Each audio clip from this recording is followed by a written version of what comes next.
people of Ukraine remain unbroken.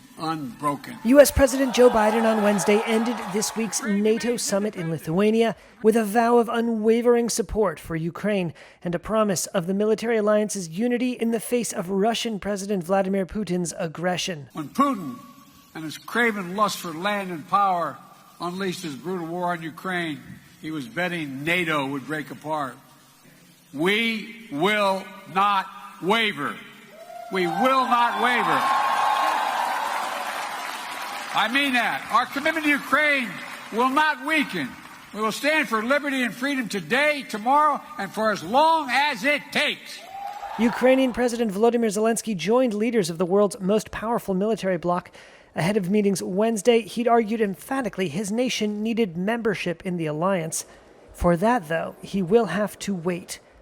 NATO members, including the United States, said that Ukraine could not join NATO in the midst of a war, but that it could win membership once the fighting was resolved. I look forward to the day when we're having the meeting celebrating your official membership in NATO. Thank you so much for this help. At a meeting of the two leaders, Zelenskyy thanked the U.S. and its citizens. You spend this money for our lives, and I think that we save the lives for Europe and for all the world. At a press conference, Zelenskyy called the summit positive, saying it was unambiguous that Ukraine will one day be in NATO, and he's leaving with more than pledges. Zelenskyy thanked German Chancellor Olaf Scholz for supplying additional launchers and missiles for the Patriot air defense system. The arms cannot come too soon. These Ukrainian soldiers told a Reuters camera that they were in dire need of ammunition to sustain a counteroffensive against Russian forces occupying swaths of the country's east. Ukraine's State Border Service on Wednesday released aerial footage of what it said was a Russian tank rolling onto a damaged bridge near the city of Kherson. The video shows the tank hit by an explosion. It then attempts to retreat before running off the road. Its crew then abandons the vehicle. But Moscow on Wednesday staged its own demonstration of resolve. The Russian Navy held a launch ceremony for a new missile cruiser for its Black Sea Fleet, based in Russian-occupied Crimea. The vessel is reportedly capable of launching 8 cruise missiles at once.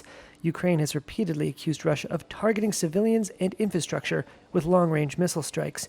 Russia's foreign ministry said on Wednesday the NATO summit showed the Western alliance turning to what it called Cold War schemes and pledged that Moscow would, quote, continue to strengthen the country's military organization and defense system.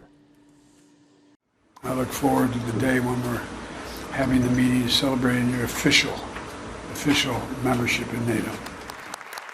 Ukraine should be able to join one day, but NATO leaders have dashed its hopes of an immediate invitation. Their guarded statements at the Lithuania summit irked President Volodymyr Zelenskiy. We can state that the results of the summit are good, but if there was an invitation, that would be ideal.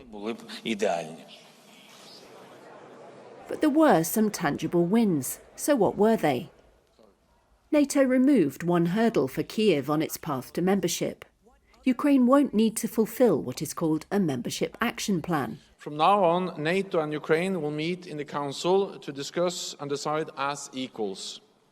This is a significant step to move Ukraine closer to NATO.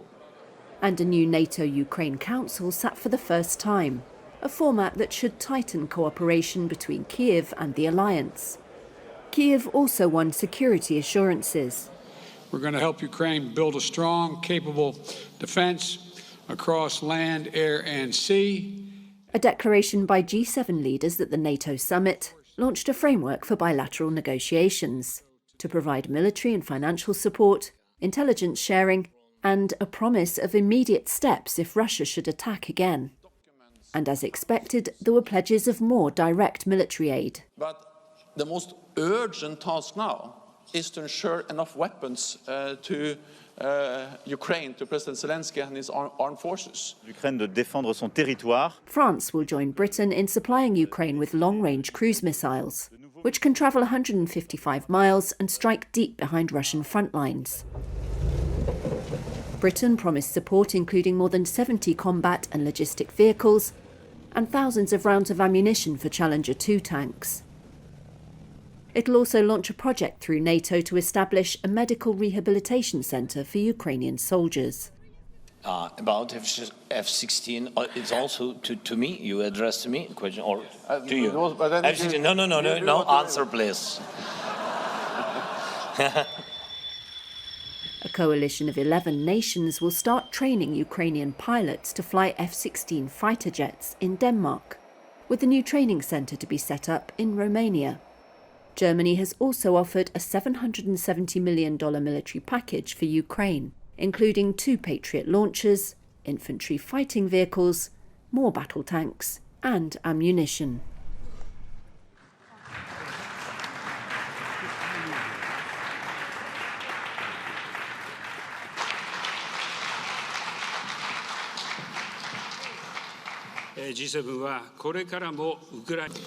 Today, the members of the G7 are launching a joint declaration of support for Ukraine to make it clear that our support will last long into the future. This starts a process by which each of our nations and any other nation who wishes to participate will negotiate long-term bilateral security commitments with and to Ukraine. We're going to help Ukraine build a strong, capable defense across land, air, and sea, from which will be a force of stability in the region and deter against any and all threats in other places. And so today, I think it's a powerful statement of our commitment to Ukraine as it defends its freedom today and as it rebuilds the future, and we're going to be there as long as that takes. Ми адекватні люди. Ми розуміємо, партнери допомагають нам зброєю, і це момент виживання, і це нам дуже потрібно. Ми розуміємо, що дехто дійсно боїться говорити про наше членство НАТО зараз, бо ніхто не хоче, щоб була світова війна. І це також зрозуміло і логічно. Я хочу, щоб всі розуміли, а ми цивілізовані, адекватні люди. Україна бореться, при цьому точно розуміє, що Україна не може бути членом НАТО, поки йде війна. І це абсолютно зрозуміло. Але важливі сигнали сьогодні, які звучали в наших двосторонніх зустрічах і з генеральним секретарем, і з партнерами. Ми з багатьма сьогодні вже зустрічались, що дійсно Україна буде членом НАТО. І це така впевненість, на мою думку, з усіх моїх зустрічей до цього вперше так прозвучало. Впевнено, ми будемо членами НАТО, коли дійсно відповідні будуть умови. Я розумію під цим, що тоді, коли буде безпечно на нашій землі. Thank you very much. Слава Україні! This concludes the speaking program. Please remain seated for the family photo.